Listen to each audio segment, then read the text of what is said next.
Hello বন্ধুরা, আসসালামু আলাইকুম। একটা ফুলের সাজির ডিজাইনের কাজ করছি। কাজটা প্রায় শেষের পথে, তাই তোমাদের সাথে একটু শেয়ার করব ভাবলাম, সেজন্য নিয়ে এলাম। এখানে দেখো, আমি বিভিন্ন রকম ফোঁড় ব্যবহার করে এই ফুলের সাজিটা সাজিয়েছি। এই দেখো, এখন আমি এই জায়গার পাপড়ি কটা করব। পাপড়ি কটা করলেই তাহলে আমার ফুলের সাজিটা কমপ্লিট হয়ে যাবে। এখন আমি স্রেফ 13 স্টিচ দিয়েই এই পাপড়িগুলো করছি।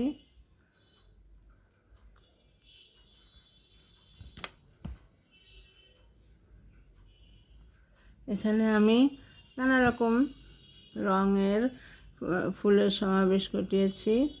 যেহেতু এটা ফুলের সাজি, এখানে তো অনেক রকম ফুলই থাকবে এবং নানা রকম রঙের ফুলের সমাবেশ থাকবে। তো সেজন্যই কোথাও গাঢ় গোলাপি, কোথাও হালকা গোলাপি, কোথাও হলুদ, কোথাও কমলা, এভাবে ফুলের আমি কালার কম্বিনেশনটা করেছি।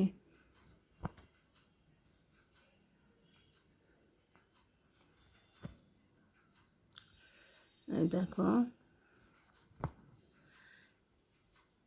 এই জায়গাটা করলে, পাপড়িটা করলে, এই ডিজাইনটা আমরা যদি কামিজের সামনে অথবা ছোটো বাচ্চা মেয়েদের ফ্রকের সামনে বুকে এটা করা যায়, তবে এটা খুবই সুন্দর লাগবে। বিশেষ করে ছোটো বাচ্চা মেয়েদের ফ্রকের সামনে করলেই বেশি ভালো লাগবে।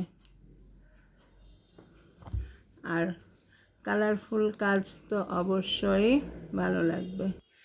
আচ্ছা, কমপ্লিট হয়ে গেছে। এখানে তোমরা দেখতে পাচ্ছ নানা রকম আমি স্টিচ ব্যবহার করেছি। এটা বোতাম স্টিচ, এটা লেজি ডেজি, এটাও লেজি ডেজি, এটা পেঁচানো গোলাপ, এটা কাশ্মীরি স্টিচ, এটা বুলিয়ান স্টিচ, এটাও ভরাট, তবে এটা একটু মোটা করে করা হয়েছে।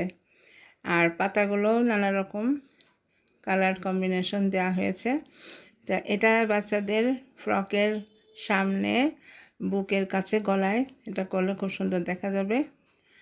তোমরা সবাই এটা, যাদের ছোট বাচ্চা আছে তারা এটা বাচ্চার জামার সামনে এটা করে দেখতে পারো, দেখতে ভালোই লাগবে। এই যে কালারগুলো এভাবে হালকা হালকা, কোথাও একটু গাঢ়, কোথাও একটু হালকা, এভাবে করেই করেছি আমি।